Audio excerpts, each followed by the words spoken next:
17வது IPL தொடர் சென்னையில் நேற்று தொடங்கிய நிலையில் இன்றைய 2வது ஆட்டத்தில் டெல்லி கேபிட்டல்ஸ் மற்றும் பஞ்சாப் கிங்ஸ் அணிகள் மோதவுள்ளன. பிற்பகல் 3:30 மணிக்கு தொடங்க உள்ள இப்போட்டி பஞ்சாப் மாநிலம் சண்டிகரில் நடைபெறவுள்ளது.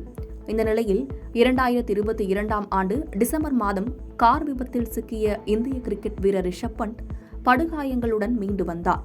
இதற்காக கடந்த 14 மாதங்களாக ஓய்வில் இருந்த அவர் கடந்த சில மாதங்களாக தனது பயிற்சியை தொடங்கினார். கடந்த 14 மாதங்களாக அவரது போட்டியை காணாத ரசிகர்கள் தற்போது மீண்டும் அவர் களத்தில் விளையாட உள்ளதை பார்க்க மிகுந்த ஆவலில் உள்ளனர். எனவே இன்று நடக்க உள்ள டெல்லி பஞ்சாப் ஆட்டம் கிரிக்கெட் ரசிகர்களிடையே பெரும் எதிர்பார்ப்பை ஏற்படுத்தியுள்ளது. பாதகம் செய்பவரை கண்டால் நாம் பயங்கொள்ளலாகாது பாப்பா, மோதி மிதித்து விடு பாப்பா, அவர் முகத்தில் உமிழ்ந்து விடு பாப்பா. அண்மை செய்திகளை உடனுக்குடன் தெரிந்து கொள்ள இணைந்திருங்கள் இயம்நாடு.